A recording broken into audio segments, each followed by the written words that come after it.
Welcome to our Grade 2 Cadre session. We are excited to have you here with us to learn and prepare for Module 6. Today, we will go through the content of the module, the focus standards, and resources that are available to support you and your students. Here you will see a schedule for all of our planned Grade 2 Elementary Literacy Cadre dates for the remainder of this school year. As of now, all Cadre professional development sessions will be virtual using Google Meet. We will post a link to the recording in Google Classroom for anyone who wasn't able to join us live. While it does say extended day and non-extended day, please feel free to join whichever session best meets your needs. This is our agenda for today.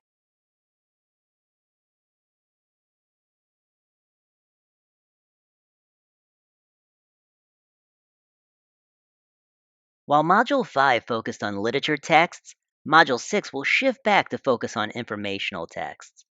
Second graders will participate and engage in shared readings, interactive read-alouds, explicit standards-based lessons, and whole class conversations during this module. Students will learn to compare and contrast the most important points presented by two texts on the same topic, compare and contrast how ideas are related in two texts on the same topic, and compare and contrast various text features and the information they give in two texts on the same topic. This module includes digital resources and books found in the resource room. Here are the focus standards for Module 6 in second grade. Throughout this school year, we have already explicitly taught and had multiple opportunities to practice Cluster 1, Cluster 2, and part of Cluster 3 standards.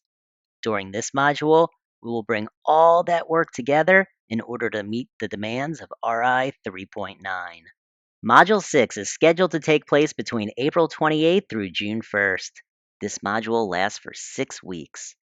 The module map contains many of the day-to-day resources you will find helpful. Google slide decks are hyperlinked within the lesson numbers for you to use if you would like. You will also find out the text selected for each lesson. Student-friendly I can statements direct students to the work they will be doing and help to make connections to independent application. At the bottom, you will also find the hyperlinked resources for word study instruction. You can download these module maps and customize them as needed for your lesson plans. If you download your own copy, you can cut and paste as needed and type lesson planning information right onto them. Just remember that every week we are linking the next set of Google slide decks, so you will want to make sure that you are a part of our Google Classroom where we announce when a week's worth of slide decks are available. In this module, we created a digital reader's response notebook to assist you as you implement the second grade modules of instruction literacy lessons. In order to make changes to the document, you will need to copy the document and edit it on your own device. These are the texts that we will use within this module. All of the texts, with the exception of Becoming a Citizen, can be located on Epic. Becoming a Citizen can be located in the resource room under Level N. You will notice by the text selections that the first half of the module will focus on money and goods and services, while the second half will focus on immigration. Throughout this module, we have included resources and suggestions to provide opportunities for students to apply their new learning. Independent reading is a valuable way to spend learning time to support students as they gradually take on more of the work. These anchor charts and graphic organizers may be helpful for students as they learn to transfer what is being taught during whole group instruction into their independent reading and even small group instruction. These anchor charts are from previous modules. Students will be using what they have learned to compare and contrast and meet the demands of Standard RI 3.9. Independence is still what we want for our students.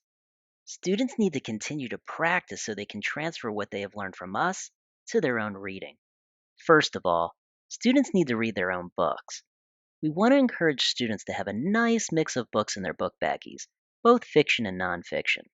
However, in order for students to transfer the work of this module, during independent reading time, we should encourage the reading of informational texts.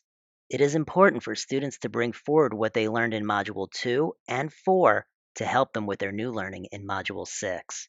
Students have already done a lot of this thinking. As teachers, we need to hold them accountable for what they have been taught. We need to prompt, support, and reinforce the previous work and nudge students to use what they know to support their new learning. Even though the accountable independent reading chart is on the slide deck, we strongly suggest posting it in your classroom and using it as a reference tool to remind students of the work they have been doing. Of course, this chart is designed to support students with independent reading, but it is also a celebration for all the learning that has been done throughout the year. Within Module 6, you will find one scale that supports the work of this module. We hope that you and your students have been enjoying the word study lessons that have been linked to the module map under the Word Study Language section. As a reminder, all of the materials and resources you will need for each lesson have been linked within the Word Study map. Remember, the domain map now features smart notebook lessons and SLSO lessons. You can use these lessons to teach from the smartboard, and they can be customized according to your students' needs. You will notice two different file types of the same lesson. You can use the notebook lesson to present on your board. This file type will allow you to fully customize and edit the document and has a lot more fun and interactive components to the lesson. When opening this file type, be sure to click Download and do not open using SLSO. Opening an SLSO will result in some formatting issues. If you'd like to view the web-based version of the file, simply click SLSO Lesson. This lesson is the same lesson, but has a few less bells and whistles and can be shared digitally. Here are two samples of smart word study lessons that take place during Trimester 3. The lessons feature opportunities for teaching, applying, sharing, and the transfer of word study principles. There are several ways to collect data or evidence of student learning. Data can be collected in a variety of ways.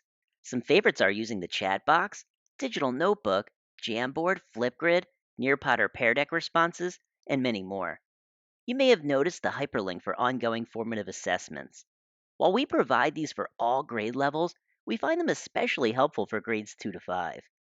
It provides standards-based question stems, which support students with the language they will be exposed to on FSQs, USAs, and on the FSA in grades 3 to 5. Throughout each module, we include these possible question stems that are standards aligned and include language used within the lessons. This can be used during whole and small group instruction, as well as during student conferences to ask standards aligned questions and collect anecdotal notes for evidence of student learning. Those are linked on each module page on Blender under Reading Assessments and Data Analysis. Ongoing formative assessment questions that are lesson specific are included at the end of each explicit standards-based lesson. Within this module, we will also be able to collect evidence of student learning by using the FSQ and USA provided.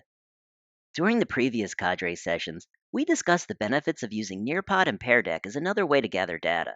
Again, I just wanted to mention some of the engagement and monitoring tools offered by Nearpod. Simply download a slide deck, click Add-ons, and Nearpod. You can create some of these add-ons throughout the presentation to engage students and gather data in regards to student thinking, understandings, and standards. As you already know, Blender is the place to find everything you need to plan your instruction. Any new postings will be added to the What's New on Blender and will tell you which tab it can be found in. Within the ELA Modules tab, you will see our hyperlink scope. Once you click on the module, you'll be directed to our spreadsheet where you will find all of the resources for Module 6 in one place. Here is some information we would like to share regarding the reading endorsement. The Just Read Florida office revised the reading endorsement in 2011 to incorporate new research conducted since the National Reading Panel. The state passed this bill in September of 2011. Not all teachers need the endorsement. If you teach third grade and you have a retained third grade student, if you provide Tier 3 intensive intervention in the area of reading, and if you would like to teach Summer Reading Academy, you will need to be endorsed. The state has extended the deadline a number of times. The most current deadline is June 30th, 2021. If you fall under the umbrella of needing the endorsement but you do not complete it, your position may be compromised. The state provides two pathways towards the endorsement. You can either complete 15 semester hours of coursework or take and pass the K-12 subject area reading exam. If you decide to complete the coursework and you hold an elementary education degree, you may be exempted from one or more of the courses. Only the state can exempt you. In order to find out, please go to the DOE website and apply to add on reading endorsement to your certificate. There is a $75 fee. Once the state has reviewed your application and transcripts, they will send you a statement of eligibility letter telling you what courses you still need to complete. Please send that letter to Vivian Holcomb or Dominic Grasso, and they will get you into the courses needed. To support the upcoming adoption, our department will begin offering professional development in March and continue through summer. Due to the cultural relevance in the text purchased in the adoption, one of the first PDs we are offering is called Approaching Sensitive Topics in Literature. During this 3-hour PD, we will create awareness and understanding related to the Palm Beach County School District Equity Policy and State Statute 1003.42. Learn basic concepts and vocabulary related to equity, diversity, and SEL, and develop strategies for fostering courageous conversations using literacy in your classroom. This session will be offered during what was scheduled to be the PDD workday on April 16th. This professional development is not mandatory, but highly suggested. Participants can choose from a morning or afternoon session. You will get updates through Google Classroom and can always ask your questions there, so encourage your colleagues to join if they haven't already. The code to join is on the screen, and it can also be found on Blender. Twitter is another great way to keep up with the modules of instruction. Here you can share what is going well with your instruction and share ideas with colleagues. For today's optimistic closure, please tweet out your learning from today's Cadre Literacy meeting. Use the PBC Literacy or Modules of Instruction hashtag. Thank you for joining us for our Grade 2 Module 6 session. We look forward to working with you in the future.